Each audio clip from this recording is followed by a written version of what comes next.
오늘날 강을 건너가기 위해서 배를 탔습니다. 그리고 뱃사공과 대화를 나누는데 선비가 이런 질문을 합니다. 자네는 글을 지을 줄 아는가? 뱃사공이 답합니다. 모릅니다. 아, 그래. 그럼 세상 사는 맛을 모르겠구만. 조금 뒤에 또 물었습니다. 그럼 공자와 맹자의 가르침은 알고 있는가? 그 사람이 또 이야기합니다. 저는 그런 걸 잘 모릅니다. 자네는 인간의 도리를 모르고 사는구만. 그럼 자네는 글을 읽을 줄은 아는가? 또 물어봤어요. 그랬더니 이 뱃사공이 대답합니다. 저는 잘 모릅니다. 까막눈입니다. 자네는 인생의 절반을 그럼 헛살았구만. 이렇게 이야기를 한 거예요. 그런데 그 순간 갑자기 배가 무엇인가에 부딪히더니 배 안에 물이 들어오기 시작하고 배가 잠기기 시작했습니다. 선비는 순간 얼굴이 사색이 되었습니다. 처음으로 이제 뱃사공이 선비에게 묻습니다. 선비님, 헤엄치실 줄 아십니까? 아니, 난 헤엄칠 줄 모른다네. 그러니까 뱃사공이 대답합니다. 그럼 선비님 목숨은 죽은 목숨입니다. 여보게, 날 좀 살려주게. 그때 뱃사공이 말합니다. 아니, 선비님은 그 나이 때까지 뭐하고 살았습니까? 선비님은 인생 전체를 헛살았군요. 이런 말이 있다고 합니다. 우스갯소리지만요, 생각해 볼 만한 이야기입니다. 선비는 지식을 많이 쌓은 사람이죠. 그리고 배 위에서 자신의 지식을 자랑했습니다. 그리고 글을 읽을지 모르는 뱃사공은 무시했어요. 그런데 배가 깨지고 물에 잠기는 위기의 순간에 자기 지식은요, 아무런 소용이 없게 되었습니다. 아무리 똑똑해도, 책을 많이 읽어도, 돈이 많아도, 교양이 있어도, 인간의 도리를 알아도 그 순간 그 위기를 모면할 필요한 것이 준비되지 않았기 때문에 물에 빠져 죽는 신세가 된 것입니다. 여러분, 구원도 마찬가지입니다. 구원. 여러분은 구원받을 준비 되셨습니까? 구원받을 준비 되셨나요? 네, 여러분 얼굴 표정을 보니까 별로 준비가 안 되신 것 같은데. 네, 구원받을 준비 되셨습니까? 노후 준비 되셨습니까? 노후 준비 그렇게 열심히 하더라고요, 보면. 네, 노후 준비는 그렇게 열심히 하시는데 더 중요한 사후 준비는 되셨습니까? 사후 준비. 노후 준비하려고 하면 이것저것 막 보험도 많이 들어놓고 연금도 많이 들었고 저축도 많이 하고 부동산 투자도 많이 하시는데 사후 준비는 되셨어요? 더 중요한데 여러분, 누가 구원받습니까? 오늘 베드로후서 본문 말씀은 이렇게 말씀합니다. 우리에게 알려줍니다. 주께서 경건한 자는 시험에서 건지시지만 불의한 자는 형벌 아래 두어 심판하신다고 말씀하고 있습니다. 하나님이 세상을 심판하실 때 구원받는 조건이 무엇이냐? 내가 하나님 앞에 경건한 자가 되어야 한다는 말씀입니다. 불의한 자는 심판받습니다. 사실 베드로는요, 지금 계속해서 반복해서 줄기차게 이 사실을 강조해서 말씀하고 있는 거예요. 그래서 그 사례도 이야기했습니다. 노아 시대를 한번 봐라. 세상이 물로 심판받을 때 오직 노아와 그의 가족만 구원받지 않았느냐? 왜요? 노아가 의인이었기 때문에 구원받았습니다. 사실 그 노아 시대에 노아보다 성격 좋은 사람 없었을까요? 노아보다 공부 많이 하는 사람 없었을까요? 노아보다 잘생긴 사람 없었을까요? 노아보다 돈 많은 사람 왜 없었겠습니까?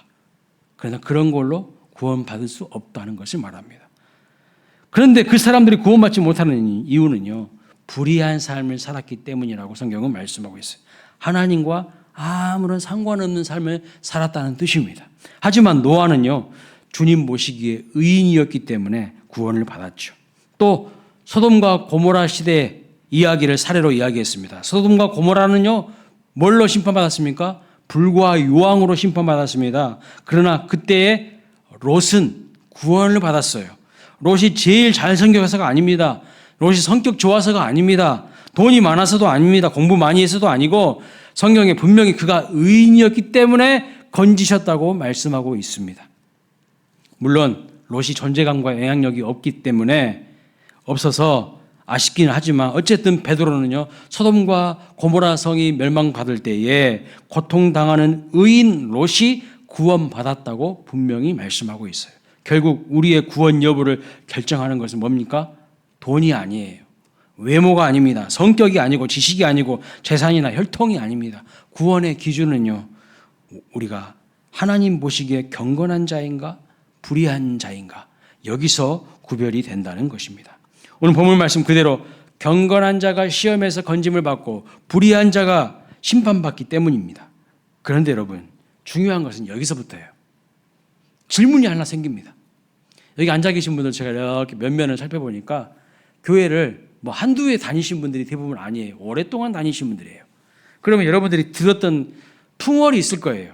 서당계 3년이라도 풍월을 얻는다고 하지 않습니까? 여러분들 생각에 이 말씀이 좀 이상하지 않으세요? 좀 의아하지 않습니까? 질문이 하나 생기지 않았습니까? 과연 경건한 자가 구원받는 거 맞습니까? 성경에는 믿는 자가 구원받는다고 한 것 같은데, 믿는 자가 구원받지, 내가 조금 경건하지 못한다고 해서 하나님이 구원 안 시켜주시나? 오직 믿음이라는 말은요, 솔라 피데라는 말인데 라틴어로 종교개혁자 루터가 한 말이죠. 분명히 성경을 살펴보면요, 곳곳에서 오직 믿음이라는 말이 여러 번 반복되고 있는 것이 볼 수가 있습니다.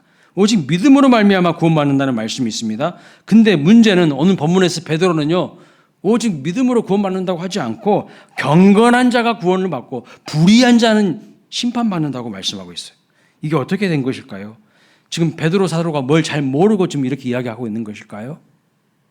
루터가 외친 오직 믿음, 솔라 피데는 도대체 무슨 의미일까요? 여러분, 항상 맥락이 중요해요. 어떠한 상황에서 이 말씀이 주어졌는가, 이것이 정말 중요한 거예요. 왜냐하면 똑같은 말이지만요, 똑같은 표현이지만 어떠한 맥락에서 어떠한 상황, 컨텍스트에서 이 말씀을 하고 있는가가 정말 중요해요. 이걸 알아야만 본래의 의미를 알 수가 있는 거예요. 예를 들어 보면요, 누가 물이 참 좋다, 물이 참 좋다, 그런 말을 했습니다. 물이 참 좋다고 했는데 이 똑같은 말이요, 어떤 컨텍스트에서 한 표현인지에 따라서 전혀 다른 의미가 될 수가 있습니다. 이 말을 물이 참 좋네, 이 말을 운동하고 나서 물을 마실 때 하는 말과 나이트클럽 가가지고 물 좋네 하는 말은요, 완전히 다른 의미예요. 무슨 말씀인지 아시겠죠? 분명히 똑같은 말이죠. 물 좋다라고 했는데 어떤 컨텍스트에서 했는지에 따라 그 의미는 완전히 달라집니다. 오직 믿음이란 말도 마찬가지예요. 도대체 루터가 어떤 컨텍스트, 어떤 상황과 배경 속에서 이 말을 했을까요? 오직 믿음을 강조했는지를 모른다면, 어떤 배경 속에서 이 말을 했는지를 모른다면 이 의미를 정확하게 알지 못할 뿐만 아니라요, 이제 왜곡해서 해석하게 됩니다. 루터는 어떤 사람이냐면 16세기 카톨릭 신부였어요. 그런데 구원에 대해서 항상 관심이 많았던 사람입니다. 고민이 많았어요. 근데 그 당시 16세기의 세상과 이 카톨릭은요, 어떤 상황이었을까요? 중세 천년을요, 카톨릭이 전 유럽을 지배했어요. 정치, 경제, 사회, 문화 모든 면에서 1000년 동안을, 한 나라도 아니고 전 유럽 대륙을요, 카톨릭이 완전히 다 지배했어요. 근데 우리 잘 아시다시피 중세를 뭐라 하죠? 암흑기라고 해요. 암흑기. 캄캄해. 왜 그랬을까요? 그만큼 카톨릭 교회가 부패하고 타락하고 변질되었기 때문입니다. 그래서 루터가 고민이 많은 거예요. 신앙적으로, 윤리적으로 그 당시에는요, 매우 왜곡되고 변질되어 있었습니다. 매우 교리적으로도 왜곡된 시대였습니다. 그래서 구원이요, 행위 구원으로 치우쳐져 있어요. 행위 구원으로.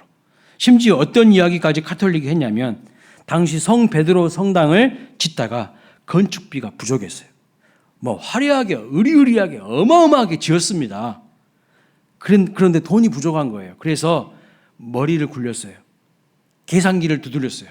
어떻게 하면은 이 건축비를 충당할 수 있을까 생각을 하면서 그래. 사람들의 심리를 이용해서 면죄부를 판매해야지. 면죄부. 면죄부가 뭐죠? 죄를 면하는 문서입니다. 쉽게 말하면요.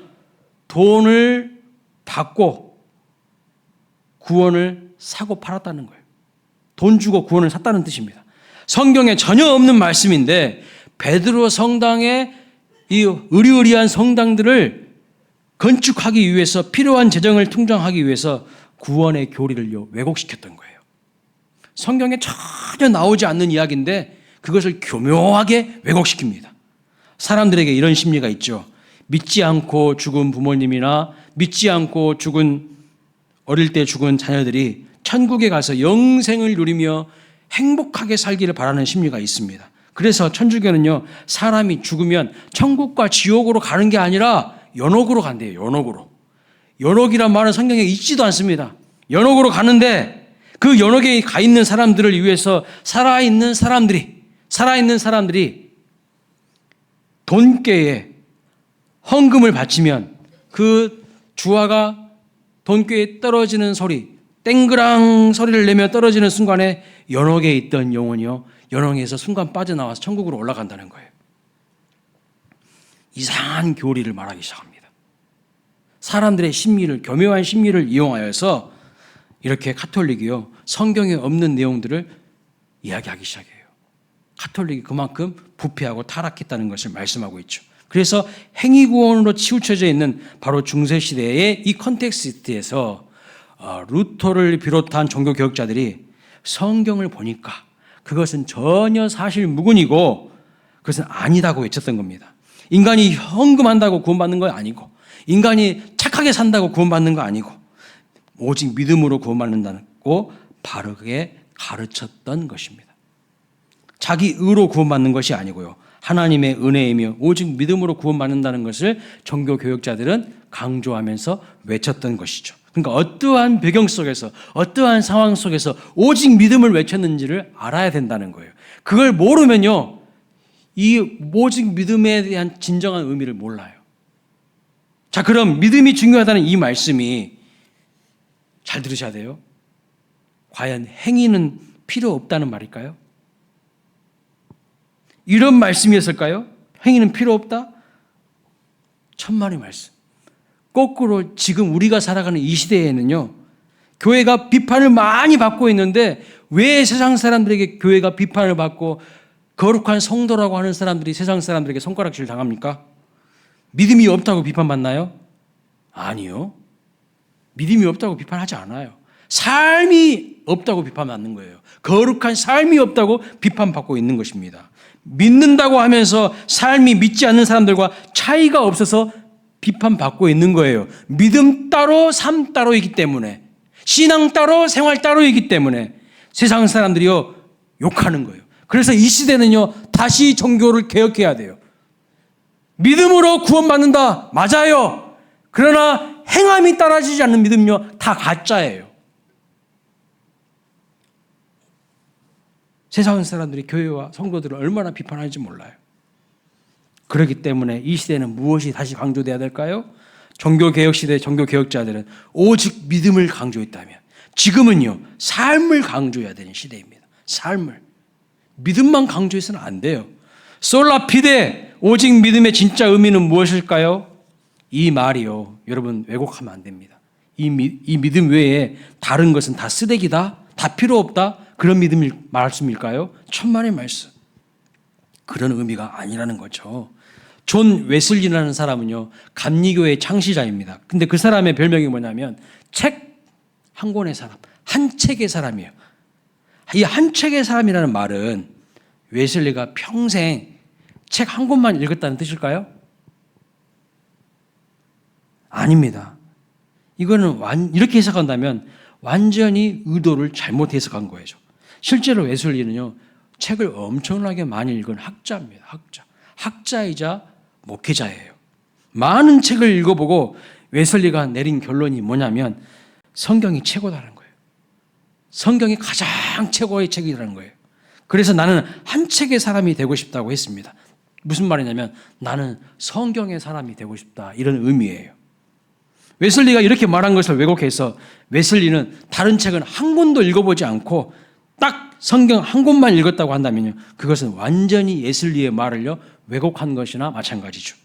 오직 믿음이라는 말도 마찬가지입니다. 종교개혁가들이 솔라피데 오직 믿음으로 우리가 구원받는다는 말은 믿음으로 구원받는다는 말은 그 믿음이 최고라는 그 의미이지 다른 것은 다 필요 없다 이런 의미가 아니에요. 오해해서는 안 된다는 겁니다.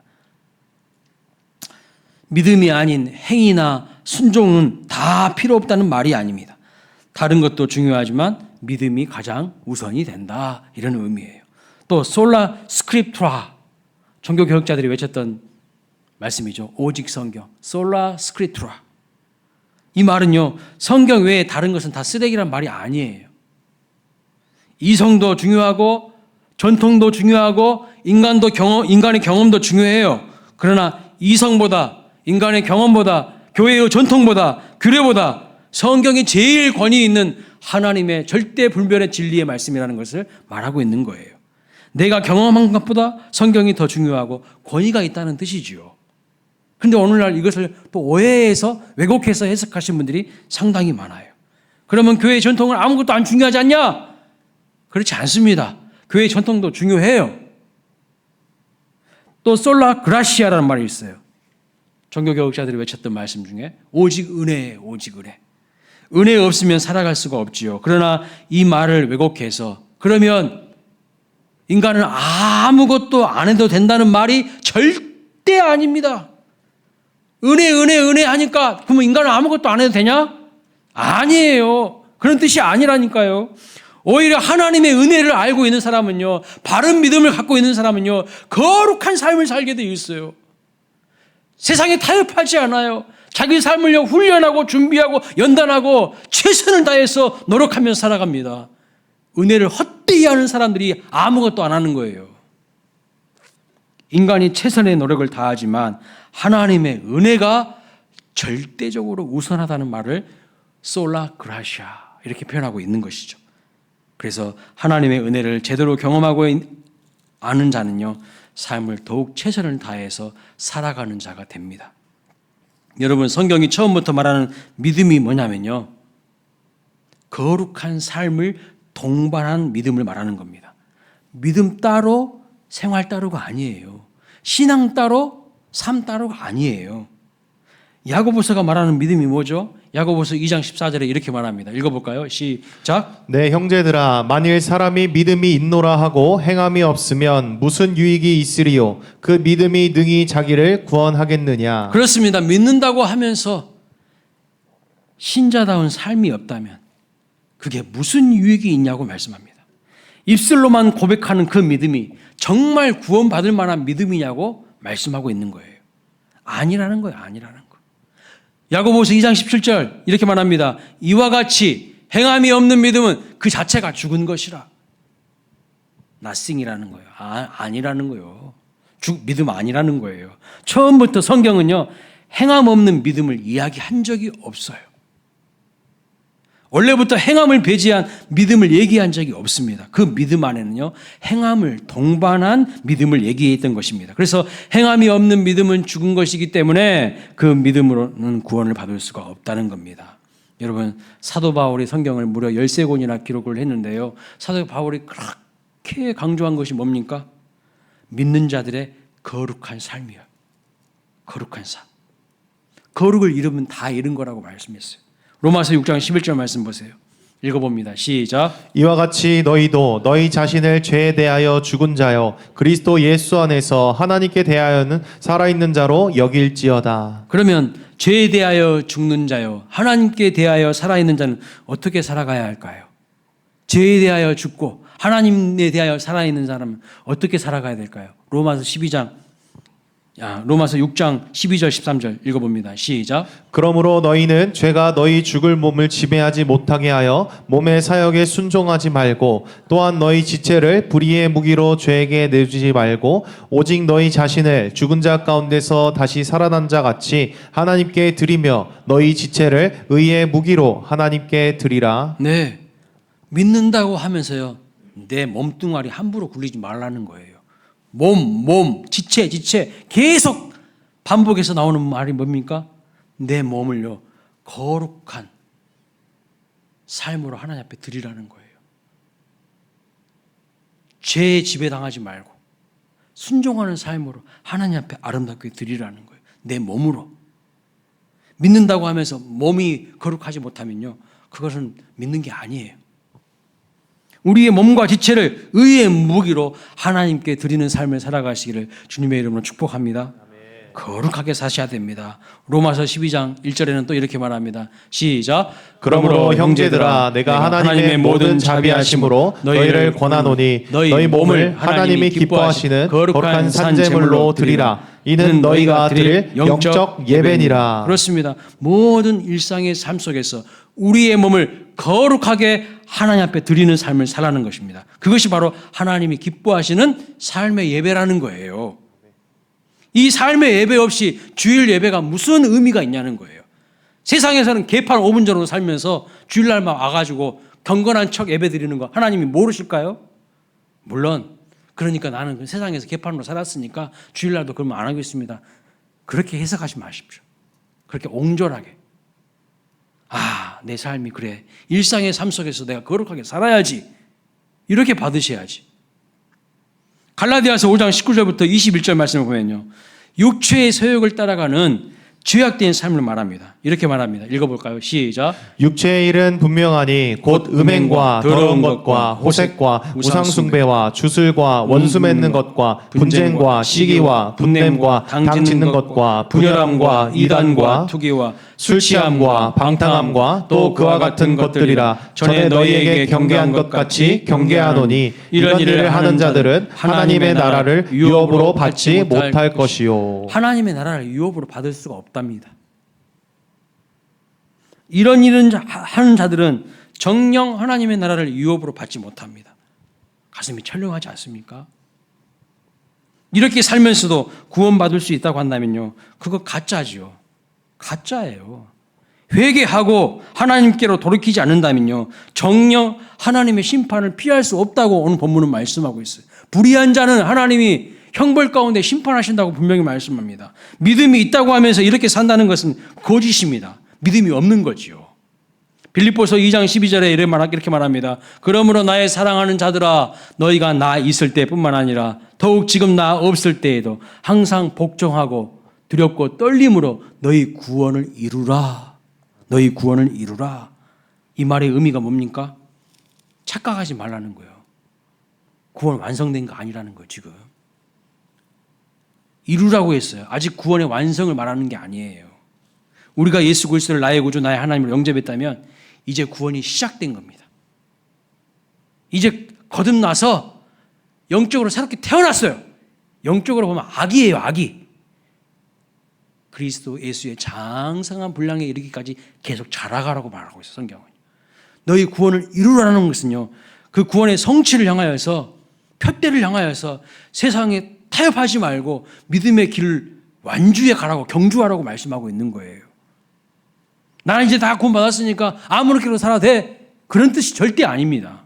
두렵고 떨림으로 구원받기 위해서 믿음에 굳게 서서 거룩한 삶을 위한 몸부림이 있어야 된다는 것을 말씀하고 있어요. 그래서 예수님이 뭐라고 말씀합니까? 마태복음 7장 21절에 이렇게 말합니다. 시작. 나더러 주여 주여 하는 자마다 다 천국에 들어갈 것이 아니요 다만 하늘에 계신 내 아버지의 뜻대로 행하는 자라야 들어가리라. 누가 하신 말씀이라고요? 예수님이 하신 말씀이에요. 예수님이 행함이 없는 믿음은 가짜라고 말씀하고 있는 말씀이에요.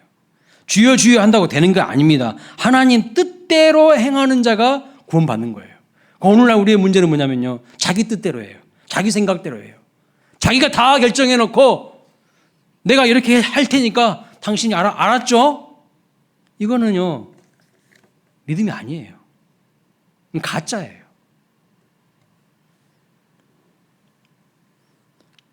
그런데 예수님이요, 이 정도 하셨으면 될 것 같은데 더 강하게 못을 박는 말씀하십니다. 더 강하게 말씀하세요.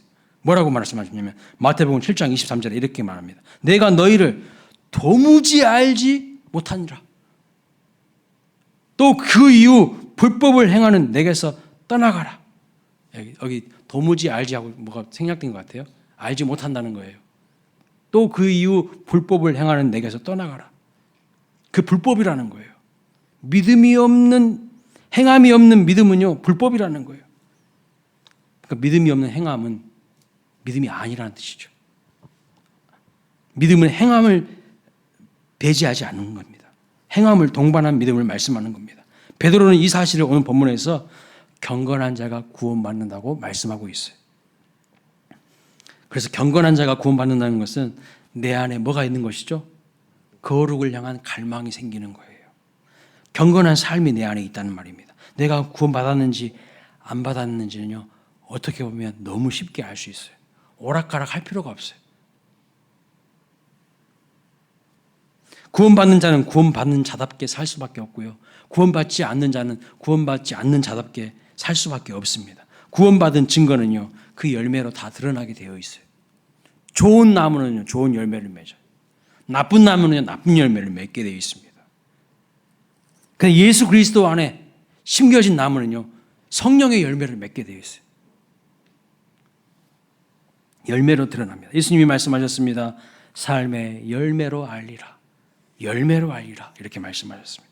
즉 경건과 거룩한 삶에 대한 갈망이 내 안에 있느냐 없느냐를 보면요, 그 사람 구원받았느냐 받지 못하느냐를요 알 수가 있어요.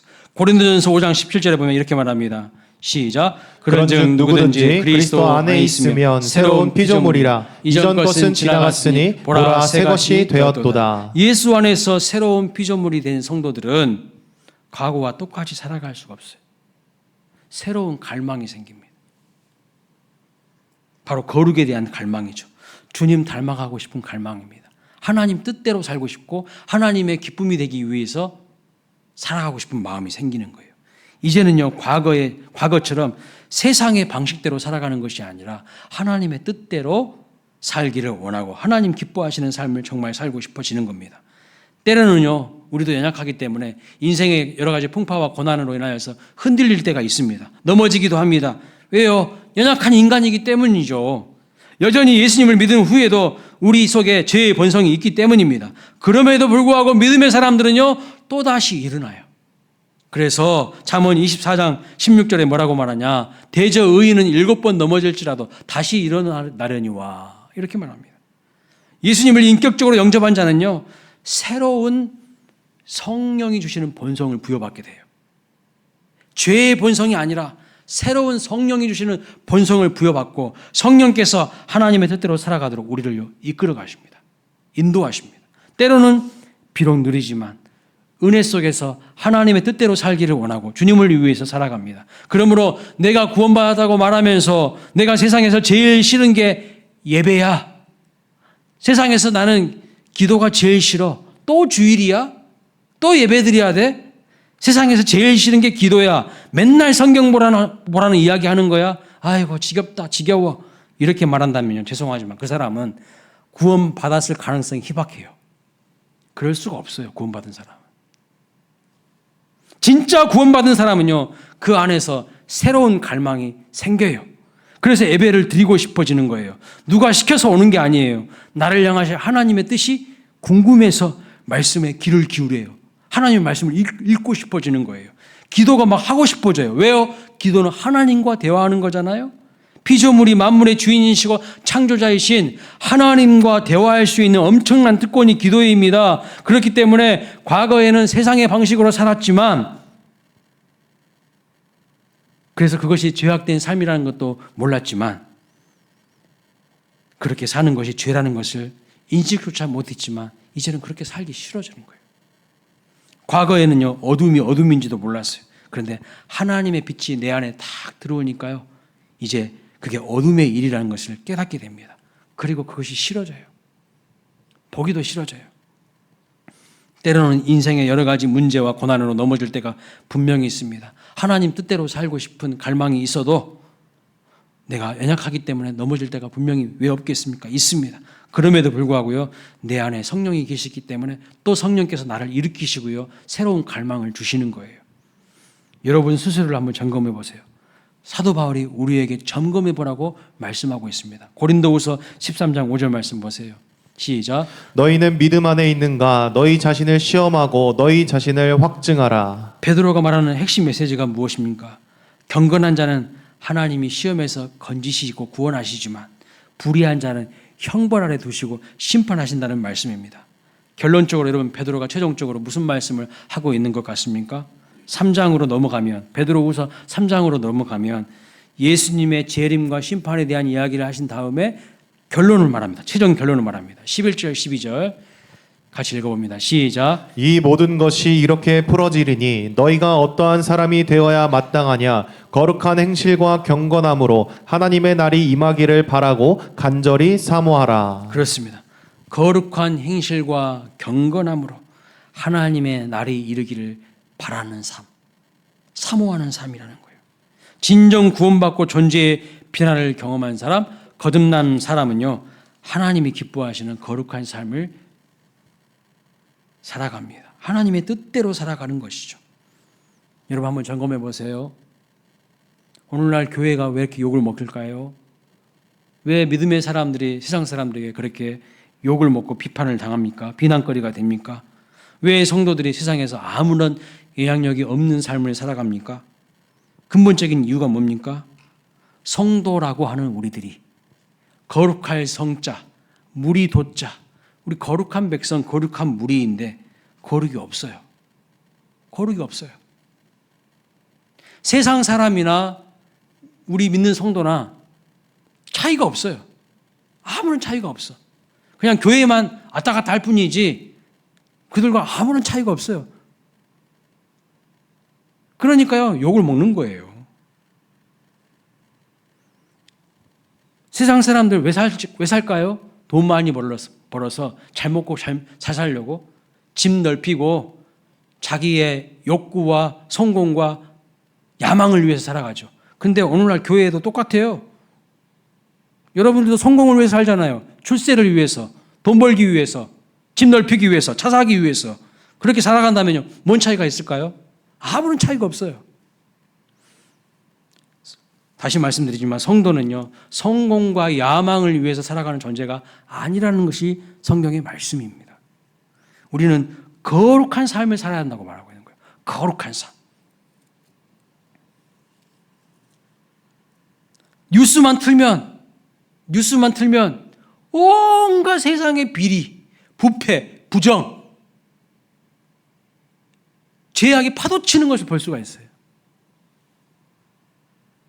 근데 오늘 우리도 그 대열에 합류해서 똑같이 거룩을 잃어버린 채 살아가지 않았습니까? 여러분, 성공과 거룩 중에서 한 가지를 선택해야 된다면 여러분은 과연 무엇을 선택하시겠습니까? 거룩과 성공 중에서.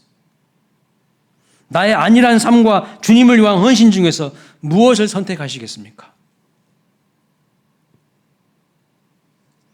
성공이 아닌 거룩한 길로 가야 된다는 거예요. 불의한 자는요, 심판 가운데 형벌받는다고 분명히 말씀하고 있어요. 거룩한 삶이 없고 그냥 세상 사람들처럼 똑같이 성공과 출세와 나의 야욕과 야망을 위해서 욕심을 관철시키기 위해 살아간다면 그 성도 아니라는 거예요, 사실은. 그 심판의 대상이라는 거예요. 제가 이 말씀을 묵상하면서 저에게 한번 적용하고 생각해 봤어요. 나는 목회에 성공하고 싶은 사람인가? 아니면 거룩하고 싶은 사람인가? 사람들 숫자 늘어나면 목회 성공한 거예요? 한번 생각해 보세요, 여러분. 교회가 양적으로 사람들 많아지면 성공한 겁니까? 그거 아니에요. 하나님 원하시는 거. 그러면요, 저 시골에서 목회하시는 분들은 다 실패하신 거네? 저 섬에서 목회하신 분들은 다 실패하신 거네? 거기는요, 한두 명 놓고 예배 드려요. 노인들밖에 없어요. 실패한 거네. 돈 많이 벌면 성공한 거고 돈 적게 벌면 성공하지 못한 겁니까? 한번 생각해 보세요. 심각하게. 오늘날 우리의 생각 속에 스며든 세상적인 논리들이 너무나도 많아요. 성경적인 가치관과 세계관이 아닌 세상적인 생각들이 너무 많아요.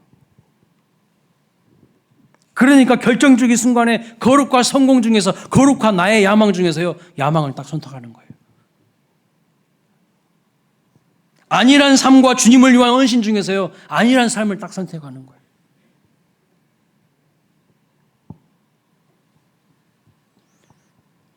제 스스로에게도 한번 늘 생각해 봤어요.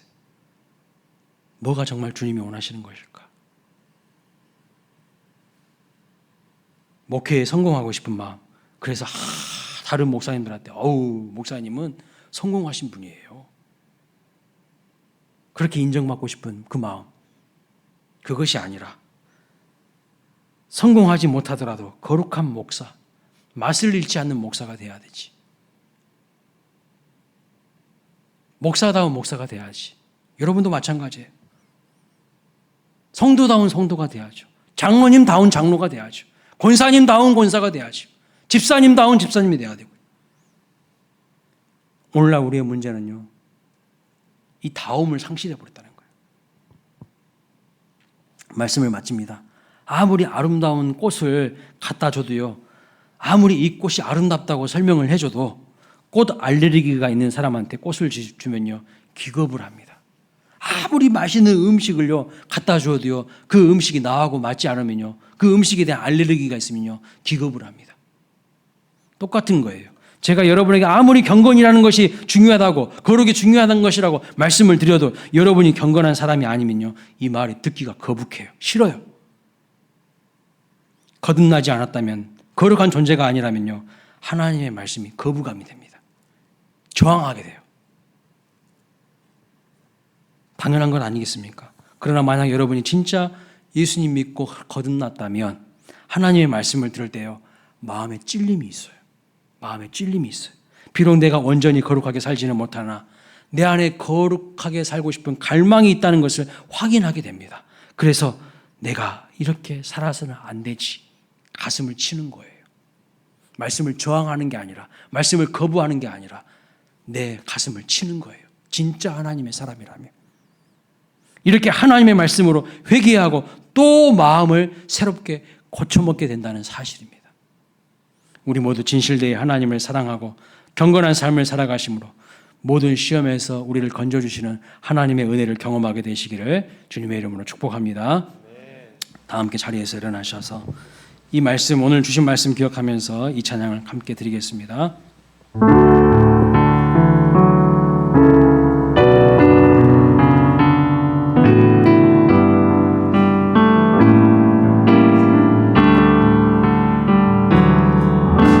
진실한